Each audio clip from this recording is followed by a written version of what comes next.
নমস্কাৰ, মই দিবাকৰ জ্যোতি পুনৰ স্বাগতম জনাইছোঁ অন্য এটা ভিডিঅ'লৈ। আজি মই আপোনালোকক দেখাম ববিন কেছত ববিনটো কেনেকৈ লগাব পাৰি।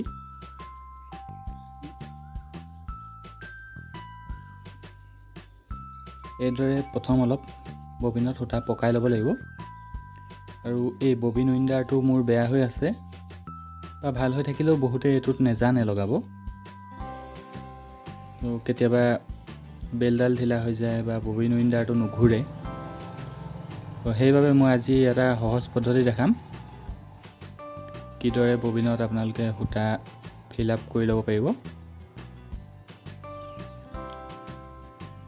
তো কি কৰিব, আপোনালোকে এই স্ক্ৰুড্ৰাইভাৰ এটা লৈ ল'ব। এনেকুৱা স্ক্ৰুড্ৰাইভাৰ এটাত এইটো ববিনটো লগাই ল'ব, লগাই সূতাডাল ধৰি ল'ব, ধৰি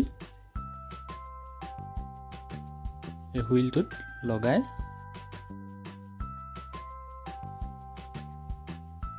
বৰ সোনকালে হৈ যায়। এইদৰে আপোনালোকে ববিনত সূতা ফিল আপ কৰি ল'ব পাৰিব। এয়া চাওক। তো ইয়াৰ পাছত ববিনটো ববিন কেছত কিদৰে লগাম এইটো আমি লগাব লাগিব এণ্টি ক্লক ৱাইজ, মানে ঘড়ীৰ কাটাৰ অপজিট ছাইডে। আৰু ভালদৰে মন দি চাওক কিদৰে মই লগাইছোঁ। এইফালে এনেকৈ এইদৰে পাৰ কৰি পিনি এইটো দেখিছে কিদৰে পাৰ হৈ গ'ল।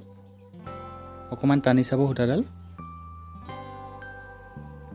এতিয়া মেচিনত লগাবলৈ এনেকৈ ৰাখি ল'ব। ৰাখি এই ক্লিপটো হাতেৰে চাওক, হাতেৰে টানি দিলে ক্লিপটো টানি এইটো লাহেকৈ ঠেলা মাৰি দিব, এইটো লক হৈ গ'ল। আকৌ খুলিবলৈ হ'লে এই ক্লিপটো টানি লাহেকৈ এইটো ববিনটো ওলাই আহিলে চাওক কেঁচে সৈতে। আকৌ লগাবলৈ হ'লে এইটো দুবাৰমান প্ৰেক্টিচ কৰিলে আহি যাব।